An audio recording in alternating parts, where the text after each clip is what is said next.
Welcome to only IAS. स्वागत है आप सभी लोगों का प्रीलिम बूस्टर न्यूज डिस्कशन में। आज है 14 दिसंबर 2021। तो आइए देख लेते हैं कि ऐसे कौन से इंपॉर्टेंट आर्टिकल्स हैं जो आज हम कवर करने वाले हैं। हमारा फर्स्ट आर्टिकल संपन्न प्रोजेक्ट के बारे में है। लगभग 1 लाख लोगों ने या फिर उससे ज्यादा लोगों ने अभी हाल ही में डायरेक्टली अपने बैंक अकाउंट्स में पेंशन अवेल की संपन्न प्रोजेक्ट के माध्यम से। संपन्न का यहां पर फुल फॉर्म है system for accounting and management of pension. देखिए, संपन्न इस प्रोजेक्ट की शुरुआत 2018 में की गई थी। किसने की थी? CGCA ने। फुल फॉर्म है controller general of communication account. I repeat, संपन्न प्रोजेक्ट को 2018 में स्टार्ट किया गया था CGCA के द्वारा, यानी कि controller general of communication account के द्वारा। ये जो अकाउंट है या फिर ये पूरी जो बॉडी है, ये डिपार्टमेंट ऑफ टेलीकम्युनिकेशन के तहत वर्क करती है। पर्पस क्या था इसका पर्पस था कि सीमलेस ऑनलाइन पेंशन की प्रोसेसिंग की जाए, लोगों को आसानी से उनकी पेंशन मिल जाए उनके अकाउंट में ही। जो भी डिपार्टमेंट ऑफ टेलीकम्युनिकेशन के पेंशनर्स हैं, देश भर के सभी पेंशनर्स की बात अभी नहीं की जा रही है। इस प्रोजेक्ट के माध्यम से पेंशन सीधे क्रेडिट हो जाएगी उन पेंशनर्स के बैंक अकाउंट में जो डिपार्टमेंट ऑफ टेलीकम्युनिकेशन का हिस्सा है। फर्दर, इससे पेंशन के केसेस आसानी से सेटल हो जाएंगे, जो रिकंसिलिएशन या ऑडिटिंग है वो आसानी से हो पाएगी और अकाउंटिंग में, कैलकुलेशन में भी मदद मिलेगी। क्या फीचर्स हैं इस प्रोजेक्ट के? पहला तो यही है सिंपल कि सीधा सीधा जो पेंशन है वो लोगों के अकाउंट में पहुंच जाएगी। दूसरा, एक सिंगल विंडो सिस्टम की तरह ये वर्क करेगा, जहां पर जो भी कंप्लेंट्स किसी भी पेंशनर की हैं उन्हें एड्रेस किया जा सकेगा। तीसरा, हर पेंशनर को उसकी की इंफॉर्मेशन पेमेंट हिस्ट्री के साथ आसानी से मिल जाएगी, जहां पर उसके पास लॉगिन ऑप्शन भी होगा, वो लॉगिन करके अपनी डिटेल्स देख पाएंगे। चौथा, वो पेंशन के स्टेटस को ट्रैक कर पाएंगे, उन्हें पता होगा उनकी पेंशन आई है, नहीं आई है, कितनी आ चुकी है। इससे ट्रांसपेरेंसी बनी रहेगी और अकाउंटेबिलिटी भी इंश्योर होगी। फर्दर, अगर उन्हें कोई दिक्कत है, कोई ग्रीवांस है, तो वो ऑनलाइन अपना ग्रीवांस रख सकते हैं और SMS अलर्ट के माध्यम से उन्हें बाकी की जानकारी मिल जाएगी। तो ये तो इसके इंपॉर्टेंट फीचर्स रहे। हमारा नेक्स्ट आर्टिकल अर्थ के ब्लैक बॉक्स के बारे में है। ब्लैक बॉक्स को अक्सर आपने एरोप्लेन के रेफरेंस में या फाइटर जेट्स के रेफरेंस में या हेलीकॉप्टर्स के रेफरेंस में सुना होगा। जब वो क्रैश कर जाते हैं तो कोशिश की जाती है कि उनका ब्लैक बॉक्स मिल जाए, जिसके जरिए हम ये पता कर सकें कि क्रैश होने का कारण क्या था। एक्चुअली में जो ब्लैक बॉक्स होता है वो काइंड ऑफ हार्ड डिस्क होती है, एक ऐसी हार्ड डिस्क जिसे बहुत ही सेफ केस में रखा जाता है, ताकि अगर क्रैश हो, कोई विस्फोट हो, उस कंडीशन में भी वो हार्ड डिस्क सेफ बची रहे। उस हार्ड डिस्क में एक्चुअली में मान लीजिए कोई फ्लाइट या फिर कोई फाइटर जेट क्रैश हुआ है, तो इन टाइम में जो डेटा कलेक्शन था उसकी जानकारी हमें मिल जाती है। लाइक फाइटर जेट की ऊंचाई क्या थी, फ्यूल का स्टेटस क्या था, क्या कम्युनिकेशन उस समय हो रहा था, वो सारी जानकारी उस हार्ड डिस्क में सेफ होती है और क्रैश होने के बावजूद वो हार्ड डिस्क बची रहती है। तो ब्लैक बॉक्स एक्चुअली में हमें एंड टाइम की जानकारी देता है। तो अर्थ के ब्लैक बॉक्स का क्या मतलब होगा? अर्थ के ब्लैक बॉक्स का मतलब यह है कि मान लीजिए आने वाले भविष्य में धरती नष्ट हो जाए या ह्यूमैनिटी को नुकसान हो जाए, वो नष्ट हो जाए, तो जो आने वाली जनरेशन है उन्हें ये एंड कैसे हुआ इसकी जानकारी मिल जाए। अब भला हम ये कैसे करेंगे? जैसे मैंने आपसे कहा कि जो फ्लाइट्स में ब्लैक बॉक्स होता है वो स्टील या टाइटेनियम के केस में रखा गया एक हार्ड डिस्क होता है जो बहुत ही सिक्योर रखा जाता है। बिल्कुल वैसा ही एक स्टोरेज सिस्टम हम डेवलप करने वाले हैं जो स्टील के एक केस में होगा। ऑस्ट्रेलिया के साइंटिस्ट और आर्टिस्ट इस ब्लैक बॉक्स को बनाने जा रहे हैं, जिसके जरिए हम बेसिकली यही ट्रैक करेंगे कि प्लेनेट पर अभी क्या डेवलपमेंट्स चल रही हैं, और अगर इससे आने वाले समय में कोई नुकसान हुआ तो हमारी अगली जनरेशन उसकी जानकारी इकट्ठा कर सके। तो अर्थ का ब्लैक बॉक्स ये एक स्टील का स्ट्रक्चर होगा जिसके अंदर एक स्टोरेज सिस्टम होगा। हम जो कुछ भी आज डेवलपमेंट्स कर रहे हैं, क्लाइमेट चेंज को लेकर, ओशन एसिडिफिकेशन या फिर जो ग्रीन हाउस गैसेस हैं उनको लेकर जो भी इनिशिएटिव्स लिए जा रहे हैं, जो बातचीत की जा रही है, उसका रिकॉर्ड इस हार्ड डिस्क में रखा जाएगा। अगर आने वाले भविष्य में इससे नुकसान हुआ तो पता चल जाएगा कम से कम कि ये कैसे हुआ। ये एक अनबायस्ड अकाउंट रखेगा, ऐसा नहीं कि किसी के फेवर में, किसी के अगेंस्ट में, जो फैक्चुअल जानकारी है उसे ही यहाँ पे कलेक्ट किया जाएगा। मान लीजिए भविष्य में कोई नुकसान होता है तो जो बची हुई जनरेशन है उस पर भी बात चलेगी कि आपने देखिए इस सन में ये बात कही थी, आपने इसको फॉलो नहीं किया इसलिए नुकसान हुआ, और ये जानकारी हमारे इस ब्लैक बॉक्स में स्टोर्ड है। तो इसे कंस्ट्रक्ट किया जाएगा तस्मानिया में। यह ऑस्ट्रेलिया का एक आइलैंड है, साउथ कोस्ट पे मिलता है। ये देखिए ऑस्ट्रेलिया का मैप है, यहां पर है तस्मानिया और यहीं पर इस ब्लैक बॉक्स को बनाए जाने की योजना चल रही है। फर्दर ये 3 इंच का थिक स्टील होगा जिसके ऊपर सोलर पैनल्स लगे होंगे ताकि ये अपनी जरूरत की एनर्जी खुद ही बना सके। फर्दर ये प्लेन का जो फ्लाइट रिकॉर्डर होता है उसी की तरह वर्क करेगा और जो भी डेटा है उसे स्टोर करेगा। उम्मीद यह है कि 30 से 50 सालों तक बचा रहेगा। इसका जो साइज है वो शहरों में चलने वाली जो बस होती है उतना ही बड़ा होगा और अंदर स्टोरेज के डिवाइसेस रख दी जाएंगी। 2022 तक इसके कंस्ट्रक्शन के कंप्लीट होने की उम्मीद है। हमारा नेक्स्ट आर्टिकल SANT मिसाइल के बारे में है। शॉर्ट में मैं इसे संत मिसाइल कहूंगा। Defence research and development organisation DRDO ने इसे बनाया है। इंडियन एयरफोर्स और DRDO ने मिलकर अभी हाल ही में इसका फ्लाइट टेस्ट किया। फ्लाइट टेस्ट मतलब ये उड़ रहा है, मतलब काम कर रहा है कि नहीं कर रहा है। ये एक stand off anti tank missile है। Stand off anti tank missile का क्या मतलब हुआ?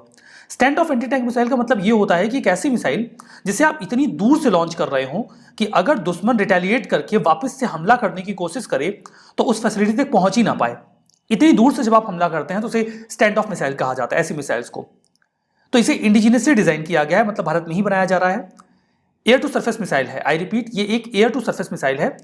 इसे हम हेलीकॉप्टर वगैरह से छोड़ सकते हैं और जमीन पर जो भी टारगेट्स हैं उन पर हमला किया जा सकता है। डिजाइन और डेवलप किया गया है रिसर्च सेंटर इमारत यानी कि RCI हैदराबाद के द्वारा, जहां पर DRDO की लैब्स ने कोऑर्डिनेट किया है इनके साथ। फर्दर आगे देखते हैं क्या है इस आर्टिकल में। फर्स्टली जो मिसाइल है ये state of art millimetre wave Sikar से इक्विप्ड है।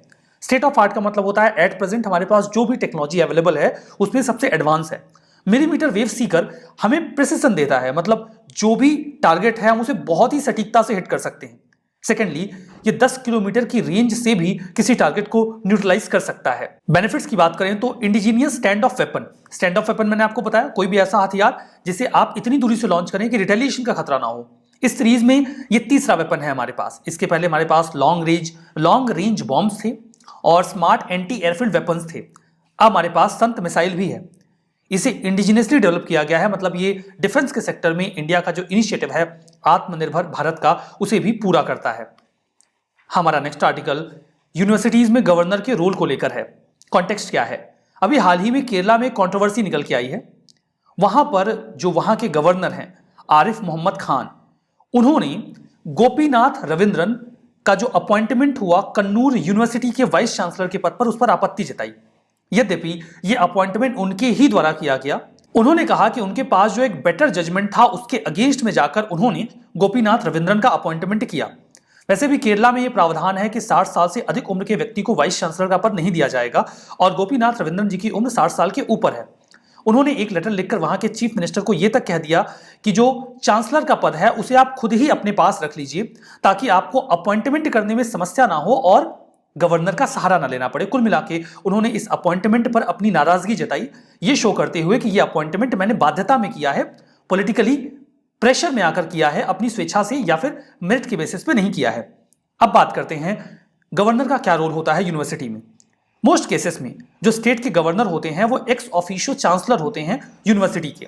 एक्स ऑफिशियो का मतलब होता है जो कोई भी गवर्नर होगा स्टेट का वो ऑटोमेटिकली यूनिवर्सिटी का चांसलर बन जाएगा। मैंने इसके पहले भी आपको एग्जांपल देके बताया था कि आपकी माता जी के जो भाई हैं वो एक्स ऑफिशियो आपके मामा हो जाएंगे, मतलब जो कोई भी आपकी माता जी का भाई है वो ऑटोमेटिकली आपके मामा हो जाएंगे। बिल्कुल वैसे ही जो कोई भी गवर्नर होगा वो ऑटोमेटिकली यूनिवर्सिटी का चांसलर बन जाएगा। जो गवर्नर की पावर और फंक्शंस होते हैं चांसलर के, वो तो उस राज्य के कानून के आधार पर होते हैं, लेकिन वाइस चांसलर को जब भी अपॉइंट किया जाता है गवर्नर के द्वारा अपने चांसलर होने के अधिकार क्षेत्र में, उस पर अक्सर डिस्प्यूट देखने को मिलता है कि यह पॉलिटिकल प्रेशर में आकर किया जाता है। तो सेंट्रल यूनिवर्सिटी की अगर हम बात करें तो सेंट्रल यूनिवर्सिटीज एक्ट 2009 के अकॉर्डिंग जो प्रेसिडेंट ऑफ इंडिया है वो सेंट्रल यूनिवर्सिटी के चांसलर नहीं होते, रेदर विजिटर होते हैं। मतलब उनका रोल काफी लिमिटेड होता है, वो कन्वोकेशंस वगैरह को प्रिसाइड करते हैं। और जो सेंट्रल यूनिवर्सिटी के चांसलर होते हैं वो टाइटुलर हेड होते हैं। इन्हें अपॉइंट किया जाता है प्रेसिडेंट ऑफ इंडिया के द्वारा ही अपनी विजिटर की कैपेसिटी में। फर्दर जो वाइस चांसलर होते हैं उन्हें विजिटर्स के एक पैनल के द्वारा अपॉइंट किया जाता है। एक सिलेक्शन कमेटी होती है जिसे यूनियन गवर्नमेंट ही फॉर्म करती है।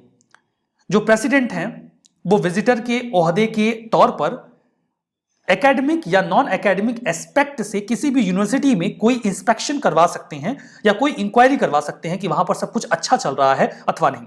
हमारा next article Pinaka extended range system के बारे में है। पिनाका रॉकेट का मतलब आपने जरूरी इसका नाम सुना होगा। पिनाका रॉकेट्स काफी लंबे समय से इंडिया में यूज हो रहे हैं, अब ये उसका एक्सटेंडेड वर्जन है। यहां पे जो वर्ड है एक्सटेंडेड, इसका क्या मतलब है? इसका मतलब ये है कि इसकी रेंज को एक्सटेंड कर दिया गया है। अभी हाल ही में इसे पोखरण रेंज जो जैसलमेर डिस्ट्रिक्ट में है वहां से सक्सेसफुली टेस्ट किया गया। ये पिनाका का अपग्रेडेड वर्जन है जो इंडियन आर्मी काफी लंबे समय से इस्तेमाल कर रही है। पिनाका इसे डिजाइन किया गया है डीआरडीओ की कुछ लैब्स के द्वारा, जैसे कि Arde, armament research and development establishment, और हैमरल यानी कि high energy material research laboratory Pune. तो आरडे भी पुणे में है और हैमरल भी पुणे में है, दोनों ने मिलकर इसे बनाया है। फीचर्स क्या है? इसकी रेंज अभी 70 किलोमीटर है। इसके पहले जो हमारे पास पिनाका रॉकेट थे उनकी रेंज 45 किलोमीटर होती थी, मतलब ये रेंज ज्यादा है। ये जहां भी हिट करेगा, जो भी टारगेट है उसका 10 मीटर की रेंज में बहुत ही सटीकता से हिट कर सकता है, जिसके जरिए हम terror camps, enemy post, logistic dump जहां पे अपना सामान वगैरह रखते हो, हेडक्वार्टर्स को आसानी से उड़ा सकते हैं और हमें बॉर्डर के उस पार अपने सोल्जर्स नहीं भेजने पड़ेंगे। पिनाका रॉकेट ये एक multi barrel rocket launcher system है, काइंड ऑफ सिस्टम है जिसमें आप एक व्हीकल पे कई सारे रॉकेट लगा सकते हैं। टोटल 12 रॉकेट एक व्हीकल में लगाए जाते हैं कई सारे बैरल्स में, और एक एक करके इन्हें बहुत ही तेजी से फायर किया जा सकता है। पर्पस यही है कि एक लॉन्ग रेंज आर्टिलरी सिस्टम की तरह वर्क करते हैं, जब तक कि हम दुश्मन के नजदीक ना पहुंचे लड़ाई के लिए दूर से हमला करने में ये काफी कारगर होते हैं। ओरिजिन 1980s में इनको बनाने की शुरुआत की गई थी। इसके पहले हम रशिया से ग्रैड लेते थे जो बिल्कुल पिनाका जैसा ही था, बाद में हमने उसे खत्म किया और पिनाका का इस्तेमाल शुरू कर दिया। हमारा नेक्स्ट आर्टिकल हैदरपुर वेटलैंड के बारे में है। हैदरपुर वेटलैंड जो वेस्टर्न उत्तर प्रदेश में है, अभी उसे हाल ही में इंडिया की 47th रामसार साइट के रूप में रिकॉग्नाइज कर दिया गया है और ये उत्तर प्रदेश की 10वीं रामसार साइट है, दुनिया की 2463वीं यानी कि 2463rd रामसार साइट है। तो ये इंडिया की 47th है और उत्तर प्रदेश की 10वीं, ये याद रखिएगा। 1984 में इस वेटलैंड को बनाया गया था। ये सोलनी और गंगा रिवर का जहां मिलती हैं वहीं पर है। हसनापुर वाइल्ड लाइफ सेंचुरी का हिस्सा है, ह्यूमन मेड वेटलैंड है, मतलब हमने ही इसे डेवलप किया है। ये उत्तर प्रदेश के मुजफ्फरनगर बिजनौर बॉर्डर पर आपको मिलेगा। यहाँ पे कई सारे प्लांट की स्पीसीज आपको मिल जाएंगी, 15 ग्लोबली थ्रेटेंड स्पीसीज आपको मिलेंगी, क्रिटिकली इंडेंजर्ड घड़ियाल यहाँ पे मिल जाएगा, इंडेंजर्ड हॉक डियर, ब्लैक बेली टर्न, स्टीपी ईगल और इंडियन स्किमर गोल्ड महशीर, ये सब आपको यहाँ पे मिलेंगे। रामसर कन्वेंशन की बात करें तो ये एक इंटरनेशनल ट्रीटी है, the conservation and sustainable use of wetland. इसे कई बार कन्वेंशन ऑन वेटलैंड के नाम से भी पुकारा जाता है। रामसार इसलिए नाम दिया गया क्योंकि इसे ईरान में रामसार सिटी में साइन किया गया था। ईरान का शहर है रामसार। 2 फरवरी 1971 में इसे for the first time sign किया गया था। उसके बाद से ही 2 फरवरी को वर्ल्ड वेटलैंड डे मनाया जाता है। वर्तमान में इसके 171 देश या पार्टीज हैं जो इसका हिस्सा हैं। उद्देश्य यही है कि जो वेटलैंड्स हमारे पास हैं हम उनका वाइज यूज करें। यहाँ पे वाइज यूज का मतलब यह है कि उनका जो इकोलॉजिकल कैरेक्टर है, जो उनकी स्थिति है, उसे मेंटेन रखें ताकि डेवलपमेंट हमारा सस्टेनेबल बना रहे। हमारा नेक्स्ट आर्टिकल एक हेल्पलाइन नंबर के बारे में है, national helpline against atrocities. Ministry of social justice and empowerment ने इस हेल्पलाइन नंबर को लॉन्च किया है। यह हेल्पलाइन नंबर है 14566। उद्देश्य यही है कि 1989 का जो schedule caste and schedule tribe act है, प्रिवेंशन ऑफ एट्रोसिटीज एक्ट, जिसे शॉर्ट में पोआ एक्ट कहा जाता है, उसका अच्छी तरीके से इंप्लीमेंटेशन हो। किसी को इस संबंध में कोई जानकारी चाहिए, कोई कंसर्न है, कोई ग्रीवांस है, तो इस नंबर पे कॉल कर लें। राउंड द क्लॉक आप कॉल कर सकते हैं, देश में किसी भी जगह से, मोबाइल नंबर से, लैंडलाइन नंबर से, कोई दिक्कत नहीं है। हिंदी, इंग्लिश और ओरिजिनल लैंग्वेज में जो सर्विसेज हैं वो अवेलेबल रहेंगी। एक web based self service portal भी होगा जिसका आप इस्तेमाल कर सकते हैं। इसके जरिए आप protection of civil right act 1955 के बारे में भी जानकारी इकट्ठा कर सकते हैं। जब भी कोई व्यक्ति कोई कंप्लेन करेगा उसे मिलेगा एक डॉकेट नंबर, आप इसे कंप्लेन नंबर कह लीजिए, जिसके माध्यम से आप अपनी कंप्लेन को ट्रैक भी कर सकते हैं कि उस पर क्या कार्रवाई की गई है। हमारा नेक्स्ट आर्टिकल G7 ग्रुप के बारे में है, समिट के बारे में है। G7 ग्रुप की बेसिकली हम बात कर रहे हैं। देखिए, रशिया ने यूक्रेन के बॉर्डर पे अपनी आर्मी को गैदर कर रखा है। क्या कारण हो सकता है? देखिए, रशिया ने इसके पहले 2014 में हमला करके यूक्रेन के ऊपर क्रीमिया कब्जा लिया था, हम सभी को पता है। अभी ये संभावना चल रही थी कि यूक्रेन को ये जो यूरोपियन कंट्रीज है वो नाटो का हिस्सा बनाने वाले हैं। अगर वो नाटो का हिस्सा बन जाता तो रशिया को डर था कि जो मिसाइल्स वगैरह हैं यूरोपियन कंट्रीज की, वो रशिया के एकदम नजदीक में इंस्टॉल कर दी जाएंगी। तो कुछ लोग कह रहे हैं ये दबाव बनाने के लिए है ताकि यूक्रेन को नाटो की मेंबरशिप ना मिले। उन्होंने लगभग 1 लाख सैनिक, तोप और टैंक्स के साथ इंस्टॉल कर रखे हैं, वहां पे इकट्ठा कर रखे हैं यूक्रेन के बॉर्डर के पास। और यूएसए कह रहा है कि जनवरी तक ये संख्या 1,75,000 के आसपास हो जाएगी, जो कि चिंता की बात है। तो G7 ने कहा है कि हम एकजुट होकर रशियन एग्रेशन के खिलाफ खड़े होंगे। G7 की बात करते हैं। G7 पहले G8 हुआ करता था, 1975 में इसे बनाया गया था। ये काम ये था कि दो दुनिया भर की इंडस्ट्रियल कंट्रीज हैं वो इकट्ठा हों और बढ़िया डेवलपमेंट हो, उसके बारे में बातचीत हो। जब इसकी शुरुआत की गई थी तो 7 देश इकट्ठा हुए थे, Canada, France, Germany, Italy, Japan, UK और यूएस। तो ये 7 देश एक साथ आए। बाद में क्या हुआ, मेजर पर्पस यही था कि हाँ, इंटरनेशनल इकोनॉमिक इश्यूज को डिस्कस किया जाए। ये कई ऐसे मुद्दों को भी डिस्कस करते हैं जिनका इकोनॉमी से कुछ भी लेना देना हो।